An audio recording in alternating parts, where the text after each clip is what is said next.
नमस्ते। आजको यो विश्लेषणमा हामी एउटा निकै गम्भीर विषयमा कुरा गर्दैछौं, नेपालको वर्तमान आर्थिक र सामाजिक अवस्था। बाहिर सुनिने हल्ला एकातिर छ, तर आज हामी विशुद्ध आधिकारिक तथ्याङ्कहरूमा मात्र टेकेर अर्थतन्त्रको यथार्थ खोतल्नेछौं। कहाँ छौं त हामी? हाम्रा चुनौतीहरू के हुन् अनि रूपान्तरणका बाटाहरू के छन्? आउनुहोस् सिधै विषयवस्तुमा प्रवेश गरौं। एउटा चाखलाग्दो कुरा के छ भन्ने नि, आज हामीले यहाँ राख्ने हरेक तथ्य र निष्कर्ष सिधै अर्थ मन्त्रालयले वैशाख 2083मा निकालेको नेपालको वर्तमान आर्थिक स्थिति पत्रबाट लिएका हौं। यो डकुमेन्टले विगतको राजनीतिक अस्थिरता र क्रोनी क्यापिटलिजमले अर्थतन्त्रलाई कसरी असर गर्यो भनेर प्रष्ट स्वीकार गरेको छ। अर्थात् यो कुनै बाहिरी आलोचना होइन, राज्य आफैले ऐना हेर्दा देखेको यथार्थ हो। आजको हाम्रो छलफल मुख्य गरी 4वटा विषयमा केन्द्रित हुनेछ। 1. वर्तमान आर्थिक अवस्था। 2. हाम्रा प्रमुख आर्थिक चुनौतीहरू। 3. सामाजिक तथा पूर्वाधारको स्थिति र अन्त्यमा 4. आर्थिक रूपान्तरणका अवसरहरू। सुरु गरौं खण्ड 1बाट, वर्तमान आर्थिक अवस्था अर्थात् म्याक्रो इकोनोमिक परिदृश्य। सबैभन्दा पहिले यो अङ्क हेरौं, 4.2%। पछिल्लो 10 वर्षमा नेपालको औसत आर्थिक वृद्धि दर जम्मा 4.2% छ। छिमेकी देशहरूको तुलनामा यो निकै सुस्त गति हो। अझ चिन्ताको विषय त के छ भने नि, आर्थिक वर्ष 2082-83का लागि यो वृद्धि दर जम्मा 3.5%मा खुम्चिने अनुमान छ। यसले हाम्रो अर्थतन्त्रको सुस्ततालाई छर्लङ्ग पार्छ। अब प्रश्न उठ्छ, यो शिथिलताको मार कसलाई परिरहेको छ त? तथ्याङ्कले भन्छ 15 देखि 24 वर्षका युवाहरूमा बेरोजगारी दर झण्डै 23% अर्थात् 22.7% पुगेको छ। देशमा राम्रो रोजगारी नभएपछि उत्पादनशील युवाहरू विदेशी न बाध्य छन्, जसले गर्दा सिङ्गो अर्थतन्त्र रेमिट्यान्सको भरमा मात्र टिकेको छ। यहाँनिर एउटा अचम्मको संरचनात्मक विरोधाभास छ।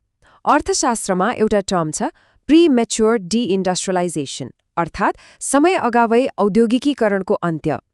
पछिल्लो 1 दशकमा कुल घारस्थ्य उत्पादनमा कृषिको हिस्सा 28.4बाट घटेर 25.2%मा झर्यो।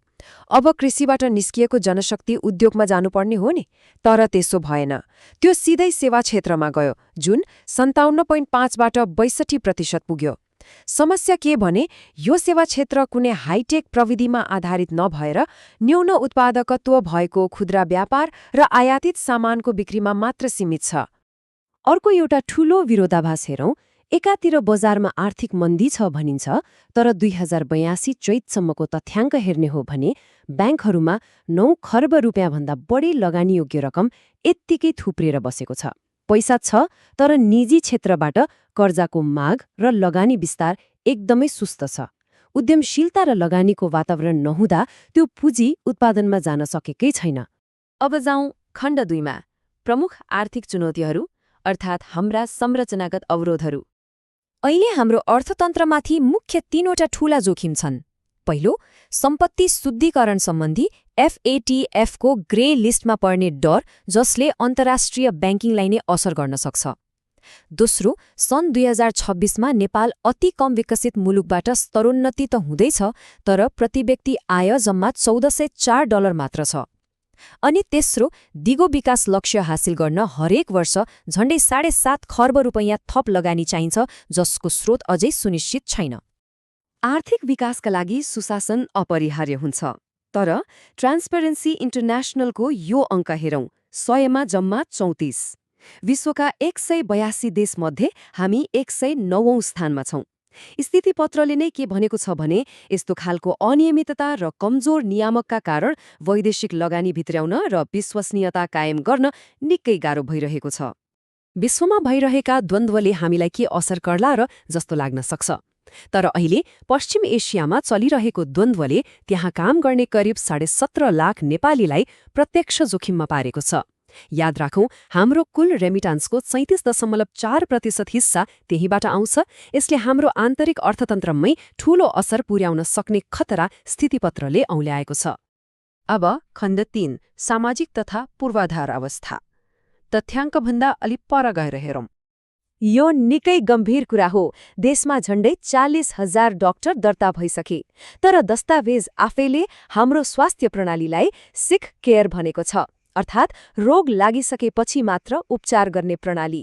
प्रिभेन्टिभ या निरोधात्मक स्वास्थ्य सेवामा हाम्रो ध्यानै पुगेको छैन। त्यसैले जटिल रोगको राम्रो र सुलभ उपचार अझै पनि धेरै नागरिकको पहुँच बाहिर छ। तर सबै कुरा निराशाजनक मात्र पनि छैनन्। यो संख्या हेरौं, 151। सन् 1996 मा प्रति 1 लाख जीवित जन्ममा 539 रहेको मात्र मृत्युदर घटेर 151 मा झरेको छ। यसले के देखाउँछ भने निरन्तर प्रयास गर्दा स्वास्थ्य क्षेत्रमा सकारात्मक परिवर्तन बिल्कुलै सम्भव छ। शिक्षामा पनि अचम्मको अवस्था छ। साक्षरता दर बढेर 76.3% पुग्नु एकदमै राम्रो कुरा हो। तर हाम्रो यो प्रमाणपत्रमुखी शिक्षा प्रणालीले बजारलाई चाहिने दक्ष जनशक्ति दिन सकेन। बजारमा प्राविधिक सिप भएका मान्छे चाहिएको छ, तर प्रणालीले डिग्री मात्र बाँडिरहेको छ, जसले गर्दा शैक्षिक बेरोजगारी तीव्र रूपमा बढिरहेको छ। पूर्वाधारको कुरा गर्दा जलवायु परिवर्तनको जोखिमलाई बेवास्ता गर्नै मिल्दैन। तथ्याङ्क अनुसार नेपाल जलवायु जोखिममा विश्वमै 78औं स्थानमा पर्छ। बाढी, पहिरो जस्ता विपदहरू बढिरहेका छन्। यसको अर्थ हो अब हामीले बनाउने पूर्वाधारहरू जलवायु उत्थानशील हुनैपर्छ र यसका लागि तत्काल विशाल लगानी आवश्यक छ। अन्त्यमा खण्ड 4 आर्थिक रूपान्तरणका अवसरहरू र अगाडिको बाटो। यति धेरै चुनौती र अवरोधहरू देखेपछि एउटा स्वाभाविक प्रश्न उठ्छ, के साँच्चै आर्थिक रूपान्तरण सम्भव छ त? स्थितिपत्रले छ भनेको छ र यसका लागि केही स्पष्ट क्षेत्रहरू पनि तोकेको छ। सरकारले पहिचान गरेका मुख्य 4वटा संवाहकहरू यस्ता छन्। 1. जलविद्युतलाई हरित ऊर्जाका रूपमा क्षेत्रीय बजारमा निर्यात गर्ने। 2. प्रकृति र संस्कृतिमा आधारित उच्च मूल्यको पर्यटन विकास गर्ने। 3. आईटी र एआईको प्रयोगबाट आधुनिक डिजिटल अर्थतन्त्र बनाउने। र 4. विदेशबाट सिप सिकेर फर्केका युवालाई स्वदेशमै उद्यमशीलतामा जोड्ने। यी क्षेत्रमा फोकस गर्न सके मात्र अर्थतन्त्रले गति लिने निष्कर्ष निकालिएको छ। यही सम्भावनाहरूलाई टेकेर सरकारको एउटा महत्त्वाकांक्षी लक्ष्य छ। आगामी 5 देखि 7 वर्षभित्र औसत 7% को आर्थिक वृद्धिदर हासिल गर्ने र प्रति व्यक्ति आय $3000 पुर्याउने। सुन्दा पक्कै राम्रो लाग्छ, तर यो लक्ष्य पूरा हुन अघि हामीले कुरा गरेका सुशासन र नीतिगत अस्थिरता जस्ता ठूला समस्याहरू पूर्ण रूपमा समाधान हुनै पर्छ। आजको यो सम्पूर्ण छलफललाई समेट्दै अन्त्यमा यो गम्भीर प्रश्न, अर्थ मन्त्रालयले यथार्थपरक ढङ्गले समस्याहरू त औल्याएको छ, तर के अहिले भइरहेका हाम्रा सुस्त नीतिगत सुधारहरूले 2026 मा हुने स्तरोन्नतिलाई साँच्चै दिगो र सुरक्षित बनाउन सक्लान् त? यो यस्तो प्रश्न हो जसले हाम्रो अर्थतन्त्रको भविष्य तय गर्नेछ। आजको यो विश्लेषणमा यति नै। हामीसँगै रहनुभएकोमा धन्यवाद।